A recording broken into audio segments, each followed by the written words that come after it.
رسول امی تھے. ڈاکٹر صاحب نے رات میں بیان کیا تھا کہ معاذ اللہ روز لوگ کہتے ہیں کہ رسول اللہ امی تھے. بے شک، مگر امی اس معنی میں نہیں جس معنی میں عام لوگ لیتے ہیں کہ رسول اللہ پڑھے لکھے نہیں تھے. سورۃ الجمعہ کی آیت کیا ہے کہ هو الذی بعث فی الامیین رسولا منہم یتلو علیہم آیاتہ ویزکیہم یعلمهم الکتاب والحکمہ. کہ بے شک ہم نے بھیجا امیین میں ایک رسول. ہم نے کس میں بھیجا؟ امیین میں ایک رسول بھیجا. اب یہ امیین کا مطلب آپ سمجھ لیجیے. امیین بہت اہم بات کر رہا ہوں. میری مائیں بہنیں اگر خاموش ہو جائیں تو انشاءاللہ فائدہ ہوگا.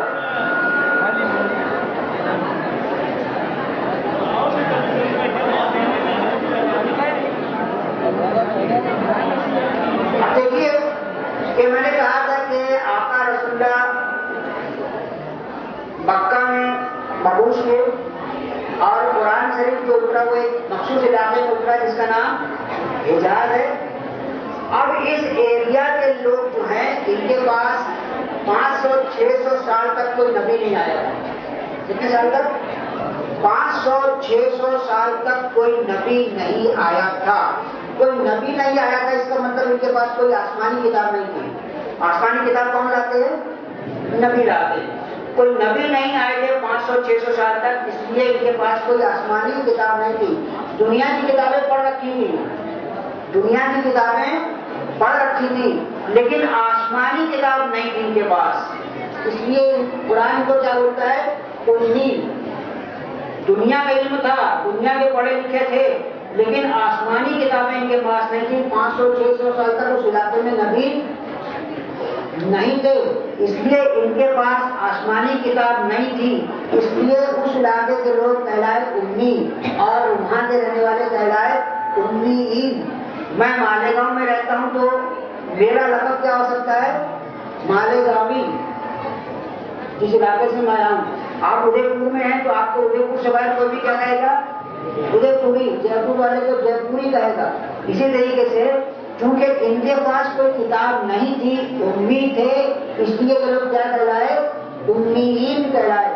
اب قرآن بہت صحیح الفاظ میں کہہ رہا ہے کہ امیین میں بھیجا، امیین میں بھیجا. ایسے لوگوں کے پاس بھیجا جن کے پاس کتاب نہیں تھی، اب کتاب لے کر بھیجا. ایسے لوگوں نے بھیجا جن کے پاس کتاب نہیں تھی تو اب کتاب لے کر بھیجا. امیین میں بھیجا اس کا مطلب نہیں کہ رسول اللہ بھی امی تھے. امیین میں بھیجا اس کا مطلب یہ نہیں کہ رسول اللہ بھی معاذ اللہ امی تھے. آدم علیہ السلام کو علم کس نے دیا؟ علم الآدم اسماء کلھا، اللہ نے سکھایا. ٹھیک ہے. اور بھی نبیوں کو کس نے علم سکھایا؟ اللہ نے سکھایا. ہمارا تمام مسلمانوں کا عقیدہ کیا ہے کہ آقا رسول اللہ افضل الانبیاء. تو اگر آدم کو علم اللہ دے اور رسول کسی دوسرے سے علم حاصل کرے تو فضیلت کس کی ہوگی؟ آدم کی ہوگی. آدم کے استاد اللہ ہیں اور رسول اللہ کا استاد کوئی اور دوسرا ہے. یہ نہیں ہونا چاہیے. امیین میں بھیجا اس لیے آپ امی کہنا ہے. امیین میں بھیجا. اب رسول اللہ کے 4 فرائض اس آیت میں بیان ہوئے ہیں. یتلو علیہم آیات ہی، ان پر میری آیات کو پڑھو. یزکیہم، ان کو پاک کرو. یعلمهم الکتاب، ان کو کتاب کی حکمت دو، اور حکمت ان کو حکمت کی باتیں سکھاؤ. یہ تمام باتیں کوئی پڑھا لکھا شخص ہی کر سکتا ہے، یہ کوئی امید نہیں کر سکتا. اب میں دوسری طرف ہوں کہ پہلی وحی کیا آئی؟ پہلی وحی کیا آئی؟ اقرا باسم ربک الذی خلق، پڑھ تیرے رب کے نام سے جس نے تجھے پیدا کیا.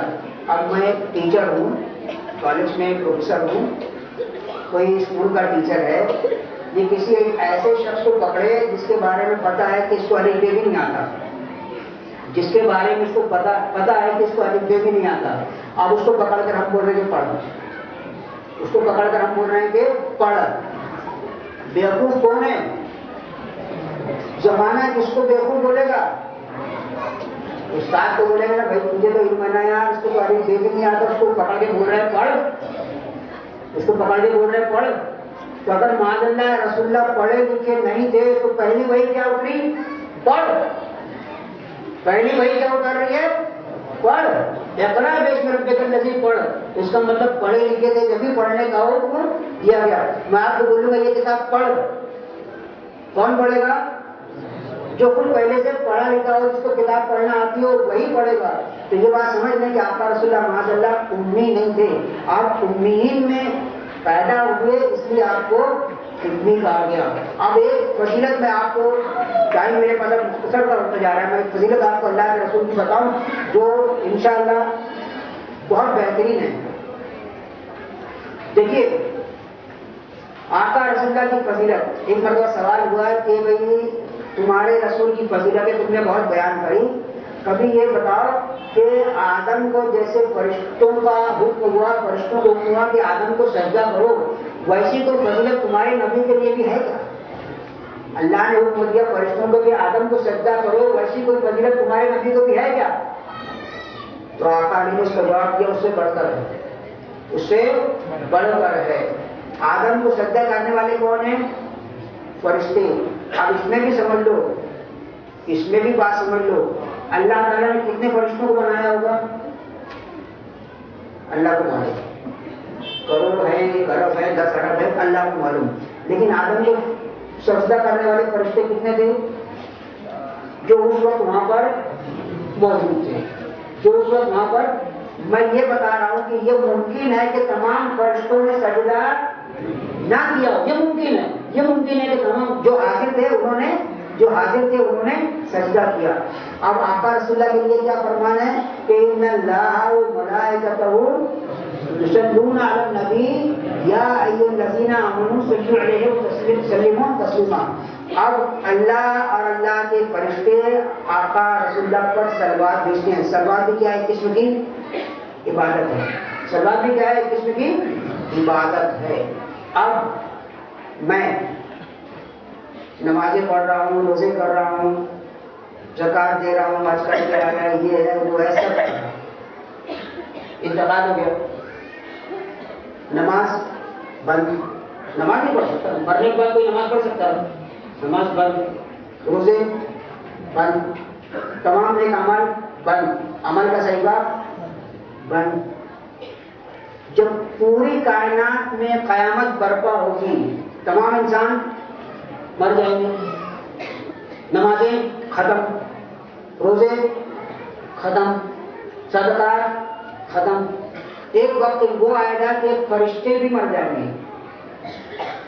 اللہ کا حکم ہے کل من علیہا فان، جو کچھ بھی ہے سب کو فنا ہونا ہے. وہ یبقا وجہ ربک ذو الجلال والاکرام، باقی رہنے والی ذات کیا ہوگی؟ صرف اللہ کی ہوگی. مطلب اللہ کے علاوہ کائنات کی جتنی بھی مخلوقات ہے سب کو فنا ہے. اس میں فرشتے بھی آ گئے، اس میں فرشتے بھی آ گئے. تو روایت یہ ہے کہ فرشتوں کو بھی موت آئے گی. روایت یہ ہے کہ پھر ملک الموت کو بھی موت آئے گی. پھر روایت یہ کہ موت کو بھی موت آئے گی، موت کو بھی موت آئے گی. اس دن پھر اللہ فرمائے گا لمن الملک اليوم، کہو آج بادشاہی کس کی ہے؟ اب کوئی ہے ہی نہیں نا، کہو آج بادشاہی کس کی ہے؟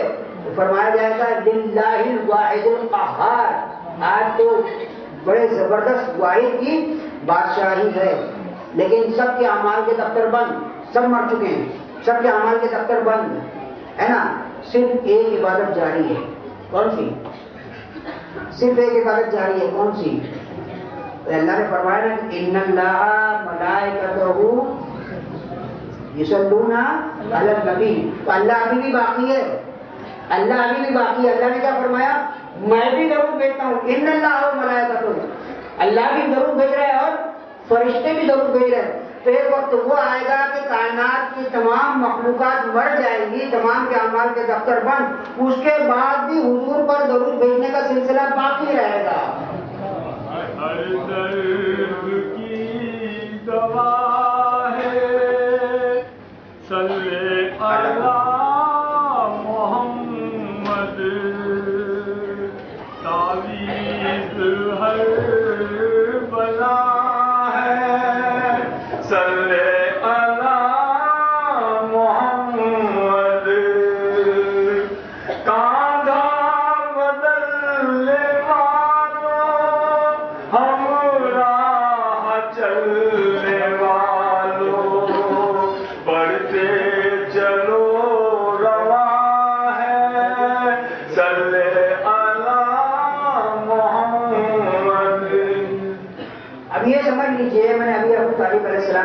دیا.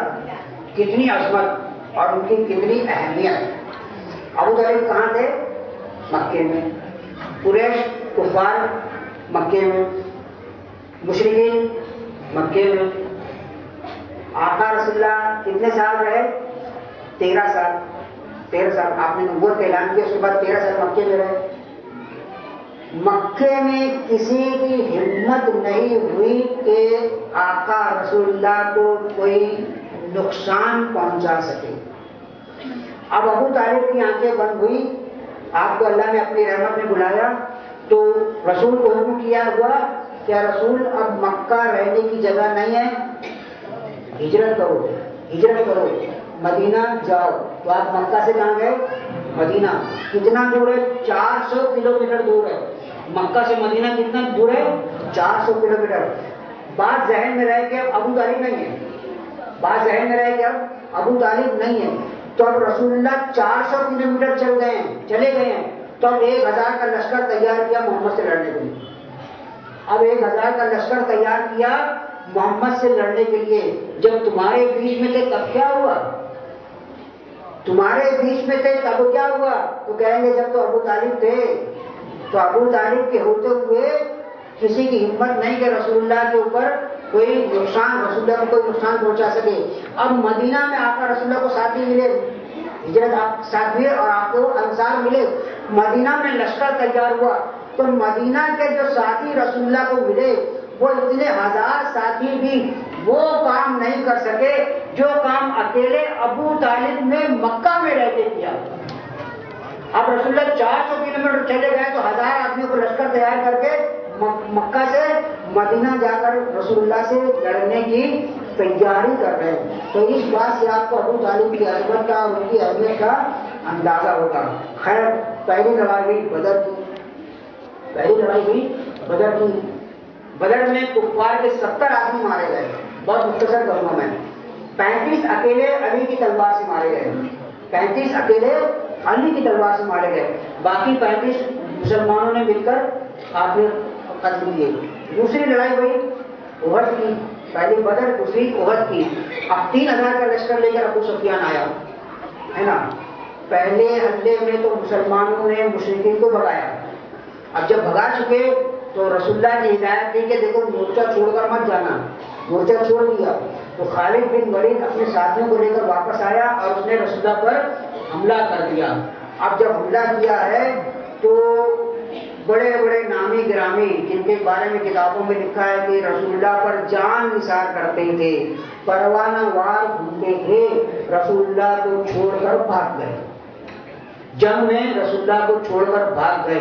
ایک کے بارے میں انہیں کی کتابوں میں لکھا ہے کہ اتنی دور بھاگے کہ بہت دور بھاگ کر دم لیا اور 3 دن بعد جب خبر ملی کہ ہاں اب سب طرح سے امن امان ہے تب واپس آئے. یہ کون ہے؟ جن کے بارے میں کتابوں میں لکھا ہے کہ رسول کے اوپر جان نثار کرتے تھے. اس دن جان نثاری بتائی ہے آقا علی نے، ابی طالب نے. اور اسی جنگ میں یہ نازل ہوا کہ لا فتح الا علی لا سیف الا ذوالفقار. اس کے بعد خندق کی لڑائی ہوئی. خندق کی لڑائی بہت مختصر میں بیان کر رہا ہوں. خندق کی لڑائی میں وہ آیا جو اکیلا 1000 کے اوپر بھاری تھا. کون؟ عمر بن عبد العزیز. خندق بول کر وہ جب آیا اس نے للکارا تو کہنے والے نے کہا بڑے اور یہ تو وہ ہے جو اکیلا 1000 سے لڑتا ہے، 1000 پہ بھاری ہے. کہنے والا کون ہے؟ اسلامی لشکر میں آگے چل کے خلیفہ بنیں گے، آگے چل کر خلیفہ بنیں گے. انہوں نے کہا اور یار یہ تو وہ ہے کہ اکیلا 1000 پر بھاری ہے. تو تمہاری فوج کی ہمت بڑھا رہے ہو کہ گھٹا رہے ہو؟ تمہاری فوج کی ہمت بڑھا رہے ہو کہ گھٹا رہے ہو؟ کون گیا مقابلے پر؟ آقا علی اٹھے. اس نے آواز لگائی، آقا علی اٹھے، رسول اللہ کا فرمایا بیٹھ جاؤ. دوسری مرتبہ آواز لگی، علی اٹھے، فرمایا بیٹھ جاؤ. تیسری مرتبہ آواز لگائی، علی اٹھے.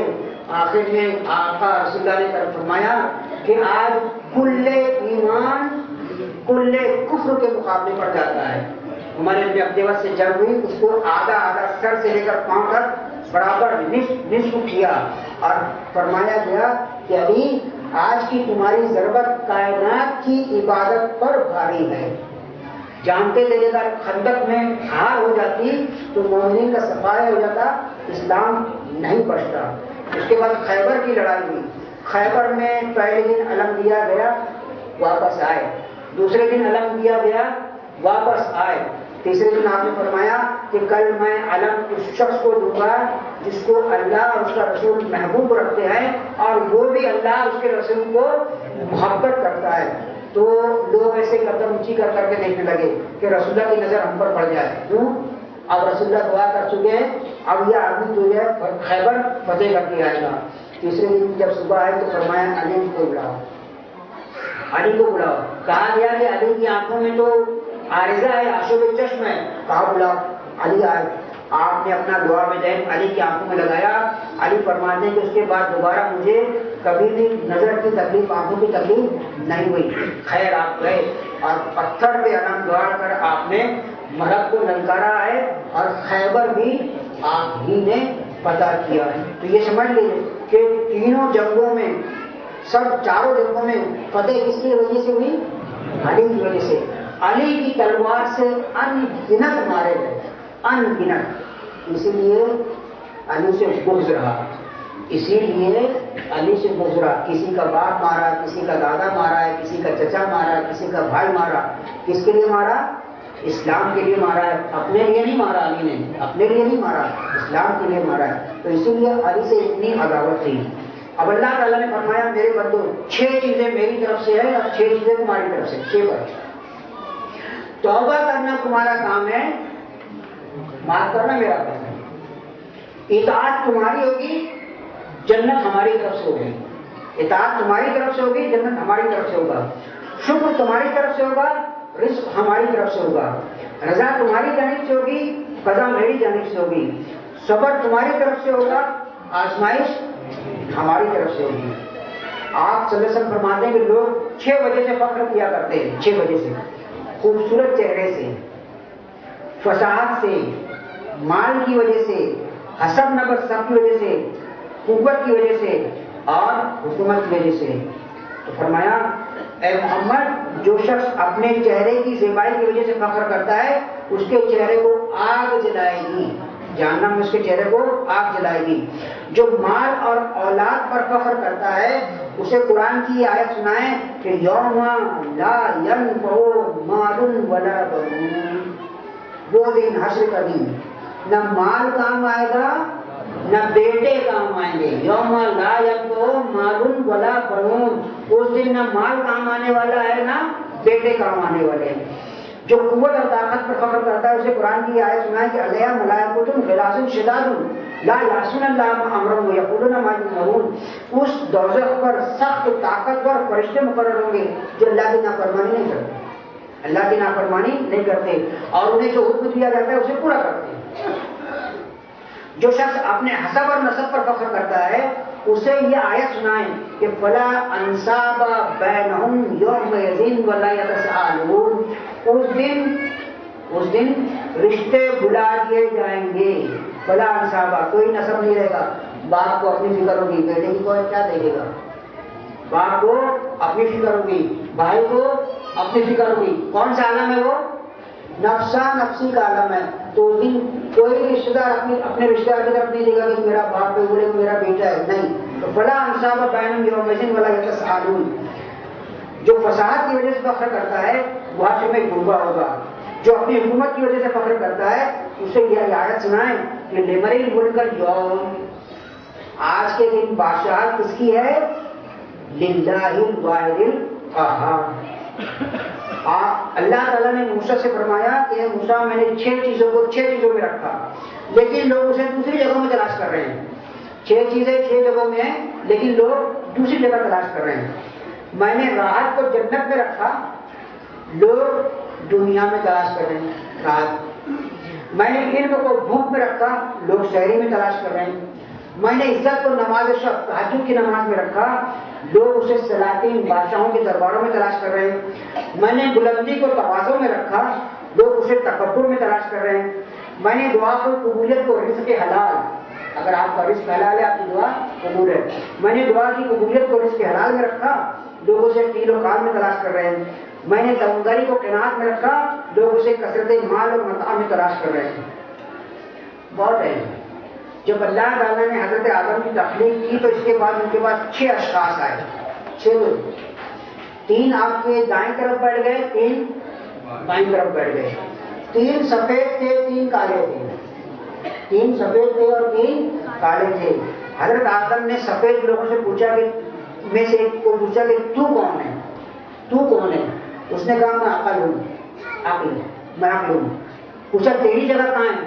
کہا کہ دماغ میں۔ عقل کہاں رہتی ہے؟ دماغ میں۔ دوسرے سے پوچھا تو کون ہے؟ اس نے کہا میں شفقت ہوں، محبت، الفت۔ کہاں ہے تیری جگہ؟ کہا دل میں۔ تیسرے سے پوچھا تو کون ہے؟ کہا میں حیا ہوں۔ تیری جگہ کہاں ہے؟ کہا آنکھ میں۔ کہا آنکھ میں۔ اب حضرت آدم بائیں جانے والے کالے لوگوں کی طرف متوجہ ہوئے، پوچھے، پہلے سے پوچھا تو کہا تو کون ہے؟ کہا میں تکبر ہوں، گھمنڈ۔ کہاں رہتا ہے؟ کہا دماغ میں رہتا ہوں۔ وہاں کیسے رہے گا؟ وہاں تو عقل رہتی ہے۔ بولے جب میں آؤں گا تو عقل چلے جائے گی، جب میں آؤں گا تو عقل چلے جائے گی۔ دوسرے سے پوچھا تو کون ہے؟ کہا میں حسد ہوں، حسد۔ تو کہاں رہتا ہے؟ دل میں۔ کیسے کیا؟ وہاں تو شفقت رہتی ہے، جب میں آؤں گا تو شفقت چلی جائے گی۔ تیسرے سے پوچھا تو کون ہے؟ اس نے کہا کہ میں طمع، لالچ، ہرس ہوں، طمع، لالچ اور ہرس ہوں۔ تو کہاں رہتی ہے؟ کہا آنکھوں میں۔ وہاں کیسے رہتی؟ وہاں تو حیا رہتی ہے۔ کہا جب میں آؤں گی تو حیا چلی جائے گی، جب میں آؤں گی تو حیا چلی جائے گی۔ قرآن شریف میں اللہ تعالیٰ کا ارشاد ہے کہ کتب علیکم اذا حضر احدکم الموت ان ترک خیرا الوصیۃ للوالدین والاقربین بالمعروف حقا علی المتقین، کہ تم اگر خیر چھوڑ کر جاؤ، تم اگر خیر چھوڑ کر جاؤ تو وصیت کرو، خیر چھوڑ کر جاؤ تو وصیت کرو۔ ابھی خیر سے مراد جو ہے وہ اپنے یہاں پر مال و متاع بھی لیتے ہیں، مال و متاع بھی ایک قسم کا خیر ہے۔ اگر خیر چھوڑ کر جاؤ تو وصیت کرو، یعنی اگر نیک آدمی ہو تو اپنے بچوں کو کیا کرو، دیکھ بھائی اب میری عمر کا زمانہ تو آ گیا، میرے بعد ایسا کرنا، نمازیں پڑھنا، نیک عمل کرنا، زکات دینا، روزے رکھنا، اور اللہ پیسہ ویسا دے تو حج بھی کر کے آنا، یہ وصیت کرے۔ اور باپ اگر چور ہے تو یہ کیا وصیت کرے گا کہ دیکھا میں جا رہا ہوں تو بھی چوری کرنا؟ تو حکم کیا ہے؟ اگر خیر چھوڑ کر جا رہے ہو تو وصیت کرو، اگر خیر چھوڑ کر جا رہے ہیں تو وصیت کرو۔ تو آقا رسول اللہ نے وصیت کی کیا؟ انی تارکم فیکم الثقلین کتاب اللہ وعترتی من اہل بیتی۔ تو ثابت کیا ہوا کہ اللہ کی کتاب بھی خیر ہے، ظاہر سی بات ہے کہ اللہ کی کتاب خیر ہے، اس میں کوئی جو رائے ہو ہی نہیں سکتی، اور آپ کی اہل بیت، آپ کی عترت بھی جو ہے وہ بھی کیا ہے، وہ خیر ہے۔ تو آقا رسول اللہ نے 2 لوگوں کے لیے وصیت کی ہے، ایک ہے کتاب، اللہ کی کتاب، اور دوسری ہے وصیت۔ دونوں کا کیا حال کیا امت نے؟ امت نے دونوں کا کیا حال کیا؟ بھائی جنگ صفین میں اللہ کی کتاب کو نیزے کی نوک پر اٹھایا کہ نہیں؟ جنگ صفین میں اللہ کی کتاب کو نیزوں پر بلند کیا کہ نہیں؟ کہ یہ اللہ کی کتاب چھوڑی تھی، رسول اللہ نے اللہ کی کتاب چھوڑی تھی، نیزے پہ بلند ہوئے، ہجرت بھی چھوڑی تھی، تو ہجرت بھی تو نیزے پہ بلند ہوئی ہے، ہجرت بھی تو نیزے پر بلند ہوئی ہے۔ آج 10ویں محرم کے بعد جب عشر عاشور آئے گا تو امام حسین کا سر کٹ کر کہاں جائے گا؟ نیزے پہ جائے گا کہ نہیں؟ تو قرآن نیزے پر بلند ہوا تو ہجرت بھی نیزے پر بلند ہوئی، اور یہی 2 چیزیں آقا رسول اللہ اپنے بارے میں اس کے بارے میں وصیت کر کے گئے تھے۔ خیر، جب اذا جاء نصر اللہ کی سورہ نازل ہوئی، جبرائیل لے کر آئے، تو ابن عباس نے کہا کہ یا رسول اللہ اس میں آپ کی وفات کی خبر ہے؟ آپ نے فرمایا کہ ہاں۔ آپ مسجد میں آئے، منبر پر چڑھے، آپ نے خطبے میں اپنی موت کی، اپنے انتقال کی خبر دی، اور آپ نے فرمایا کہ میں آپ لوگوں کو خدا کی قسم دے کر کہتا ہوں کہ مجھ پر کسی کا قصاص باقی ہو تو ابھی مجھ سے لے لو۔ آپ جانتے ہیں آکاشا نام کا شخص تھا، اس نے چابک منگایا تھا، خیر وہ بات جانے دیجیے، ہے نا۔ اب رسول اللہ کی بیماری زیادہ ہوئی، آپ اس وقت حضرت عائشہ کے گھر میں ہیں، آپ کی سمجھا، مگر اس گھر میں اب آقا علی بھی ہیں، ماں فاطمہ الزہرا بھی ہیں، حسنین بھی ہیں، اتنے میں کسی نے دروازے کے کواڑ کھٹکھٹائے. ماں فاطمہ الزہرا کہتی ہیں کہ جب کواڑ کھٹکھٹائے گئے تو میرا دل ایک عجیب طرح سے لرزا اور میں نے کہا کہ اے شخص ابھی تو واپس جا، اللہ کے رسول بیمار ہیں، غش میں ہیں، ابھی تجھے آنے کی اجازت نہیں ملے گی. تھوڑی دیر بعد کواڑ پھر کھٹکھٹائے گئے. میں نے کہا کہ یہ شخص اللہ کے رسول بیمار ہیں، تجھے آنے کی اجازت نہیں ملے گی. تیسری وقت بھی کسی نے کواڑ کھٹکھٹائے تو میں کچھ کہنا چاہتی تھی تو مجھے میرے بابا جی صاحب نے روکا، کہا کہ بیٹی کیوں روکتی ہو؟ ارے یہ تو وہ شخص ہے کہ اس کو کسی کے بھی گھر میں داخل ہونے کے لیے اجازت لینا نہیں پڑتی. یہ ہر ایک کے گھر میں اس کے دل میں جب آتا ہے، اس کی جب مرضی آتی ہے خدا کے حکم سے یہ داخل ہو جاتا ہے. یہ تو تمہارے بابا جی کا شرف ہے کہ یہ شخص اندر آنے کی اجازت مانگ رہا ہے، اسے اجازت ہو. خیر فرشتے کو اجازت ملی، فرشتہ ملک الموت اندر آئے، کہا کہ السلام علیکم یا حبیب اللہ، السلام علیکم یا رسول اللہ. آپ نے فرشتے کی طرف نگاہ کی، آپ نے سلام کا جواب دیا، کہا کہ فرشتے ملاقات کے لیے آئے ہو کہ قبض کرنے کے لیے آئے ہو؟ فرشتے نے ہاتھ جوڑ دی، کہا کہ مولا پھر بھی دونوں کام سے آیا ہے، پھر بھی دونوں کام سے آیا ہے. ملاقات تو ہو گئی، اب اگر آپ کا حکم ہو تو میں اپنا کام کروں، نہیں تو میں واپس جاؤں. آپ نے پوچھا ہے ملک جب تم آئے تھے تم یہ بتاؤ کہ میرے دوست جبرائیل کہاں تھے؟ تو ملک الموت نے عرض کی کہ رسول اللہ غلام جبرائیل کو پہلے آسمان پر چھوڑ کر آیا ہے، وہاں جبرائیل ملائکہ کے لشکر میں کھڑے ہیں، تمام ملائکہ جبرائیل کو آپ کی تعزیت دے رہے ہیں. بس اتنا کہنا تھا کہ جبرائیل علیہ السلام نازل ہوئے، رسول اللہ کی سرہ میں آپ پر بیٹھ گئے. آپ نے جبرائیل کی طرف نگاہ فرمائی، کہا کہ جبرائیل تم کہاں تھے؟ کیا تمہیں خبر نہیں کہ ہمارا وقت قریب ہے؟ یہ وقت ہم سے دور رہنے کا نہیں، کیونکہ ہم اہل دنیا اس دنیا میں مسافر اور غریب ہیں. جبرائیل نے ہاتھ جوڑ کر عرض کی کہ تجھ بھی حاضر ہے. رسول اللہ نے فرمایا کہ جبرائیل اب تم نزدیک آؤ اور مجھے خوشخبری سناؤ کہ میرے واسطے خدا تعالیٰ نے کیا قدر اور کرامت رکھی ہے، تو میرے دل کو تشفی اور تسلی حاصل ہو. جبرائیل نے عرض کی کہ اے سید الانبیاء، آپ کی قدر و منزلت کا کیا سوال ہے؟ آپ کے واسطے آسمان کے تمام دروازے کھلے ہوئے ہیں، تمام فرشتے سب بستہ حضور کے انتظار میں کھڑے ہیں. سن کر آپ نے فرمایا الحمدللہ، اللہ کا شکر ہے. پھر فرمایا جبرائیل اور بیان کرو. جبرائیل اور ہماری عزت اور منزلت کی ذکر فرماؤ. جبرائیل نے عرض کی کہ اے رسول خدا، بہشت کے 8 دروازے کھلے ہیں، تمام جنات آراستہ ہیں، حور و غلمان بسط زیب و زین پیراستہ ہیں، جنت کی ندیاں آپ کے اشتیاق میں موج زن ہیں، سکان سماوات آپ کے انتظار میں ایک تن اور ایک من ہیں. آپ نے سن کر فرمایا الحمدللہ. پھر فرمایا کہ جبرائیل اور زیادہ کرو، ہماری کرامت کا اور خطبہ مفصل پڑھو. جبرائیل نے عرض کی کہ اے سرکت المرسلین، اے رحمت للعالمین، پروردگار پاک نے تمام انبیاء اور ان کی امت پر جنت کو حرام کیا ہے تاکہ آپ اپنی امت کو لے کر جنت میں رونق افروز ہوں گے.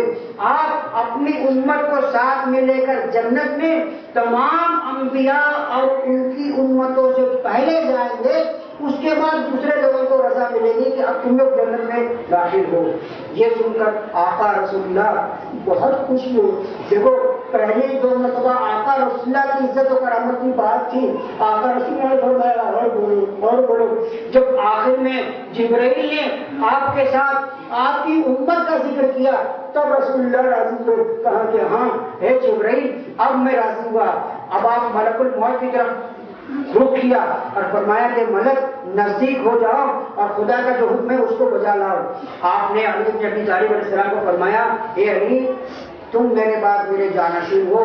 علی تم بھی میرے غسل اور کفن دفن کی تم بھی سب تیاری تم کرنا، اور تم ہی میرے بدن کو غسل دینا، آنکھ پر پٹی باندھنا، ابن عباس کو کہنا کہ پانی دیں، وہ بھی اپنی آنکھ پر پٹی باندھے. اب یہ سب باتیں ہو رہی ہیں اور ملک الموت اپنے کام میں لگے ہوئے ہیں. اب اللہ ہم سب کو، آپ سب کو، تمام مومنین مومنات کو اس موت کی اور سکرات کی سختی سے بچائے. جب اللہ کے رسول کی جان نکلنے لگی، آپ ایک عجیب طرح سے آپ کے حلق سے آواز نکلی. یہ آواز سن کر ماں فاطمہ زہرا رونے لگی. آپ فرمانے لگی واہ قربا ہو قرب کا یا بتا، اپنی جان کھونے لگی.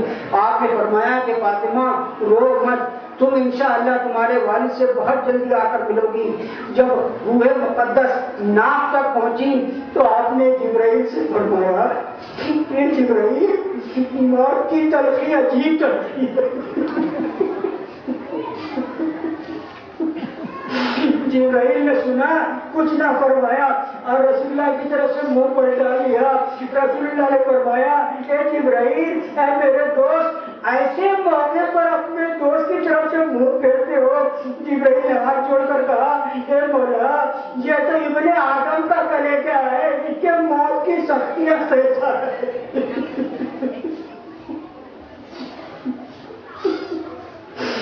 کس کا کلیجہ ہے کہ آپ کی طرف دیکھے جبکہ آپ سکرات میں ہیں اور جسم و جان جدائی کی حالت جدائی میں ہے.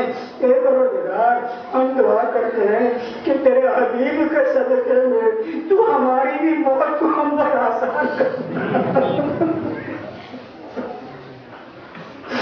ملک الموت جس وقت ہمارے سرحانے آ کر بیٹھے، اس وقت ہم کو پڑھنے تیرے پاک علیہ السلام کے دیدار نصیب کرنا اور اسی وقت ہم کو تو خوشخبری بھی نصیب کرنا.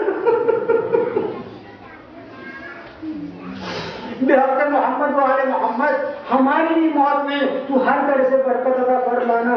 یہ سب باتیں ہو ہی رہی تھی کہ آپ صلی اللہ علیہ وسلم کی روح مقدس اس عالم پانی سے جنت الفردوس کی طرف پرواز کر گئی. اللہم صلی علی سیدنا محمد وعلی آل سیدنا محمد کما صلیت وسلمت وبارکت ورحمت وترحمت علی ابراہیم وعلی آل ابراہیم فی العالمین ربنا انک حمید مجید. دیدار ہمیں نظر دکھاتے ہیں علی، دیدار ہمیں نظر دکھاتے ہیں علی، ایزا سے محبوں کو دیدار ہمیں نظر دکھاتے ہیں علی، ایزا سے محبوں کو اپنے بچاتے ہیں علی. منظور ہے نہ ہو شیعوں پہ سختی مرگ، منظور ہے نہ ہو شیعوں پہ سختی مرگ، پہلے ملک الموت سے آتے ہیں علی، پہلے ملک الموت سے آتے ہیں علی.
ایک بچی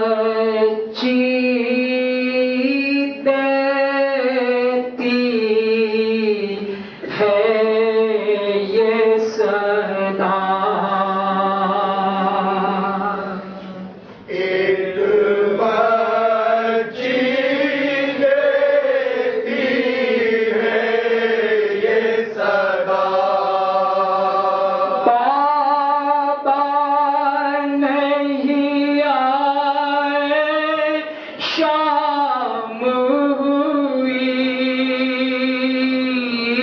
بابا نہیں آئے شام ہوئی، ایک بچی دیتی ہے یہ صدا، ایک بچی دیتی ہے یہ صدا، بابا نہیں آئے شام ہوئی، ایک بچی دیتی ہے یہ صدا، کیا بھول گئے گھر کا راستہ، بھول گئے گھر کا راستہ، بابا نہیں آئے شام ہوئی، ایک بچی دیتی ہے یہ صدا، ایک بچی دیتی ہے یہ صدا، یہ آفت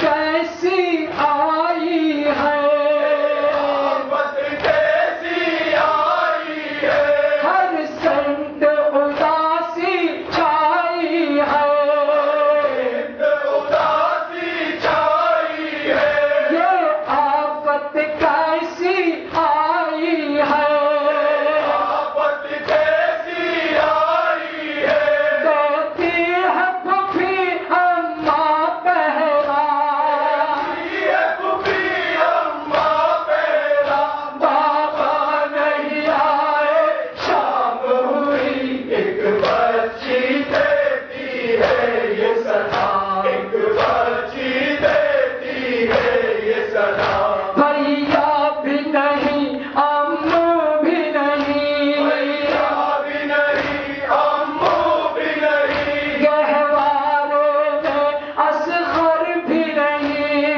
بارے میں اصغر بھی نہیں، بھیا بھی نہیں امو بھی نہیں، بھیا بھی نہیں امو بھی نہیں، گہوارے میں اصغر بھی نہیں، بارے میں اصغر بھی نہیں، چادر بچھنی خیمہ بھی جلا، بچی خیمہ بھی جلا، بابا نہیں آئے شام ہوئی، ایک بچی دیتی ہے یہ صدا، ایک بچی دیتی ہے یہ صدا، پھیلا ہے اندھیرا چاروں طرف، ہے اندھیرا چاروں طرف، ہے ظلم کا ڈیرا چاروں طرف، ظلم کا ڈیرا چاروں طرف، پھیلا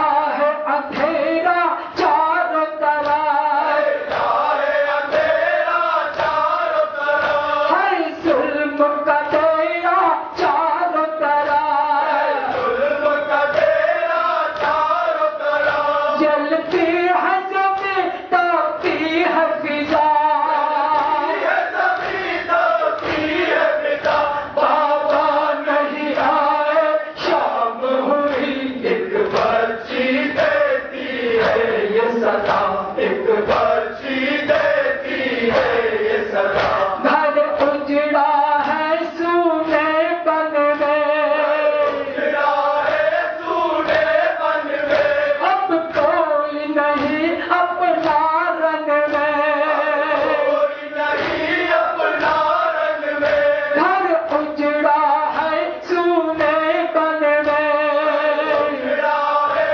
سونے بن میں، اب کوئی نہیں اپنا رنگ میں،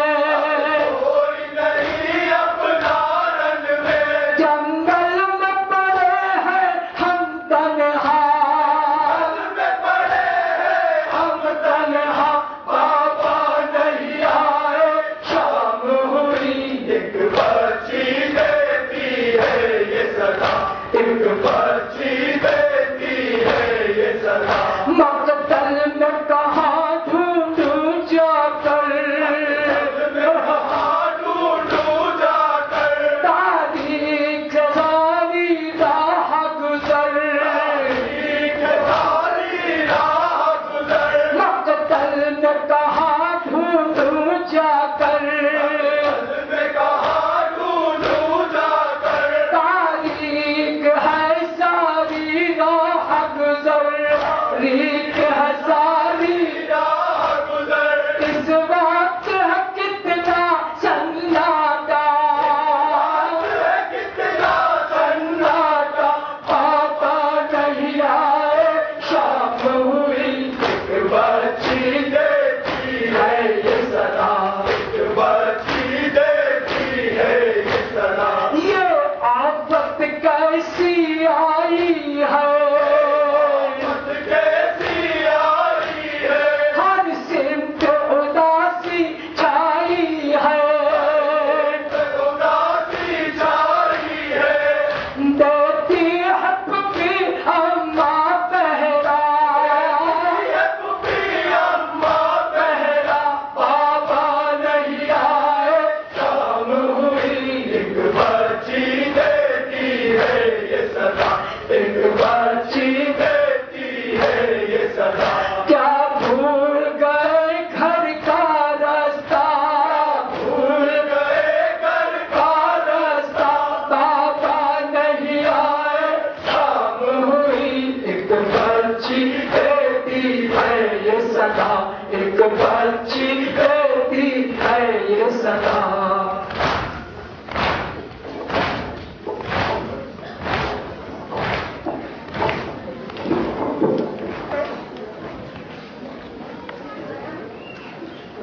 آؤ ماتم کرو بیوی کی دعا لو لوگو آؤ ماتم کرو بیوی کی دعا لو لوگو آؤ ماتم کرو بیوی کی دعا لو لوگو